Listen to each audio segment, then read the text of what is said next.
that guy just left the room, accounts for over 400 yards of offense.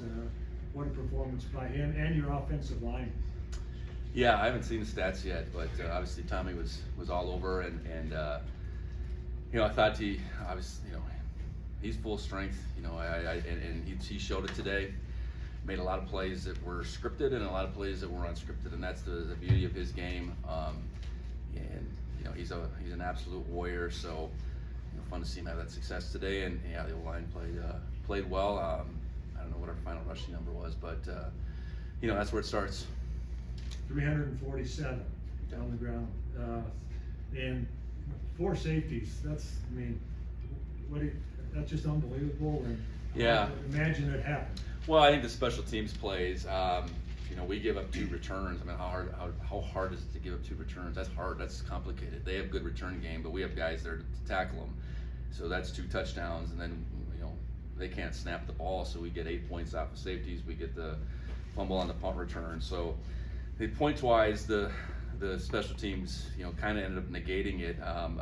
I appreciate how our guys withstood that, because defensively we hadn't hardly even been on the field, and all of a sudden we've given up 17 points. We have the quick turnover, they turn that into 3. I thought our defense put in some bad situations, both with field position and then just the points on the board. The projector's on. There's a little remote. To add one more weird thing to this game.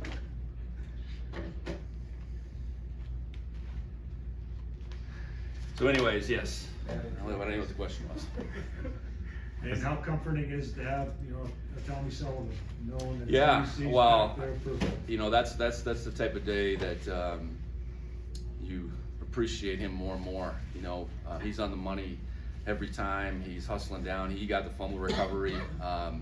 Because on a wet day like that, that is something that should not be taken for granted. And Tommy just continues to be where be the unknown man, and let's keep it that way. In a game like that, so much wild stuff's going on. How do you keep your team in it? Well, I think when both sides of the ball are doing things, you always got a chance. The floodgates hadn't opened against our defense. Now the returns put points on the board. Our offense had been having some success moving the football. So I think our guys understood it. There was a lot of football left. Stay in it, believe in each other, and find a way to have 5 more points than them, I guess.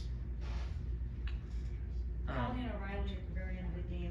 How pivotal was his play within that? Well, I think it's our whole defense. Callahan had a big pressure sack there, I think, on 3rd down, but ultimately I think all our guys stepped up. They had a long ways to go. We pinned them down in there.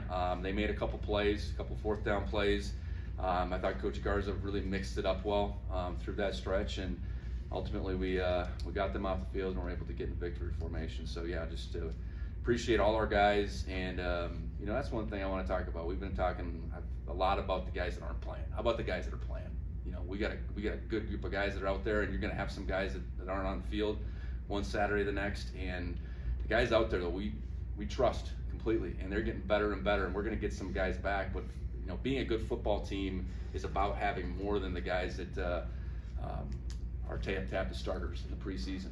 So I'm tired of hearing about who we don't have on the field. I want to applaud the guys that are on the field, and I think we need to do that moving forward. Speaking of those guys, on the offensive line, that's one of the best defenses in the FCS, and they were just blasted holes. So what do you think? Yeah, no, our run game, I think when it's going in all its different facets, is tough to defend. It's not like you're just lining up in the eye and just teeing off, and they can see. There's a lot of moving parts. Obviously, a bunch of different people can carry the football. When your quarterback's going like that, it's really hard. But yeah, our O-line, I think got after them, and boy, I credit to them. We were close to breaking them. We don't get that 4th down. We made it a lot harder on ourselves by not converting through that stretch, but ultimately we got enough points on the board to win, and keep building off this. We got a ways to go yet, but that was a big win in the grand scheme of things. You guys have found so many different ways to win this year. So what does that take? How do you keep finding different new ways?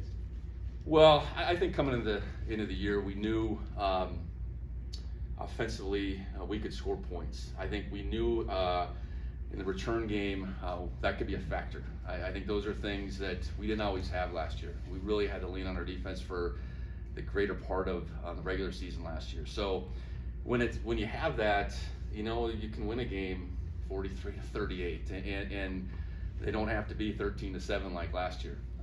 So we're just a better team, and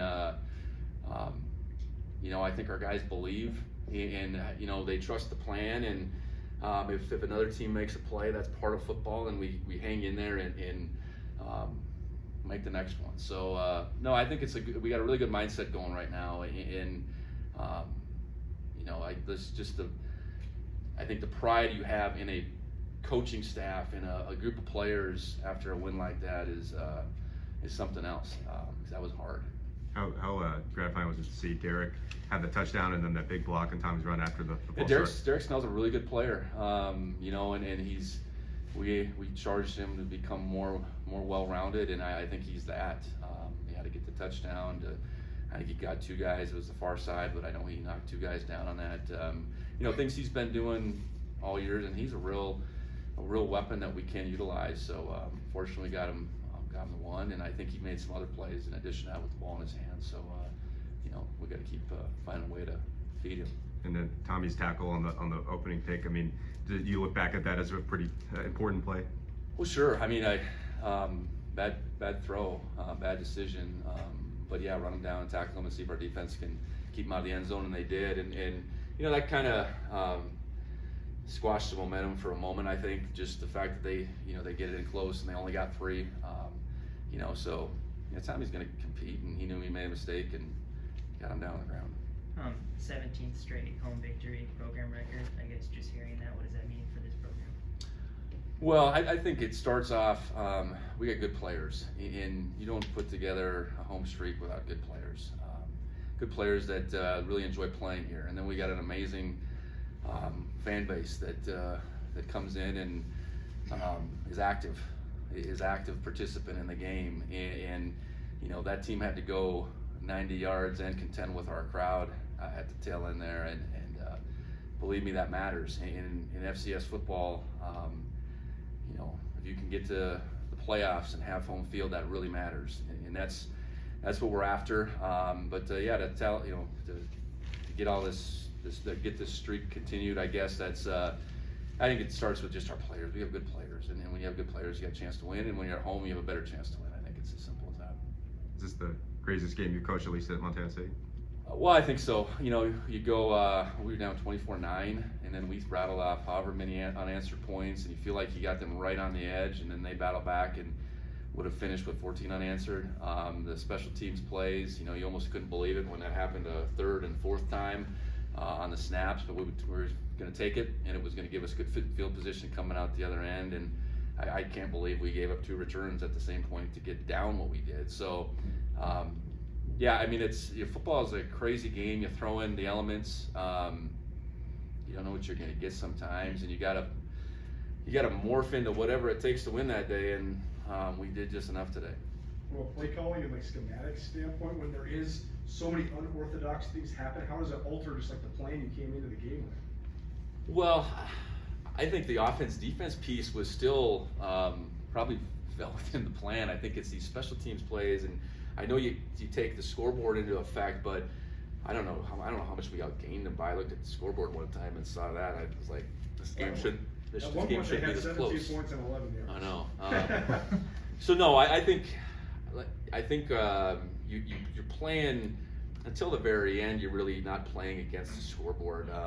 You know, I think you're just trying to move the ball on offense and put up 7, and you're trying to, you know, turn them over on defense. And I think that's some framework our guys stayed in, instead of, you know, you look and you can say 24-9, you could really panic if that's what the way you're built. I don't think we're built that way whatsoever. And that's a credit to our guys. You know, that's a year-round deal. That's a Sean Heron, Pete's Hill, in the weight room mornings, working together. It's all that stuff, and I think our guys just believe in one another. And when you have good players that believe in one another, that's pretty powerful.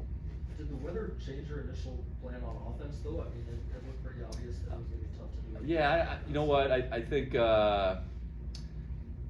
Weber State's defense dictates some things that they probably pointed us in a direction with our offensive plan. I think when it's wet like that, we don't have to throw as much as maybe some teams would. So I think you get the run game going and you get some play action going. I mean, Tommy had a lot of carries on passes. I mean, that's the unscripted piece.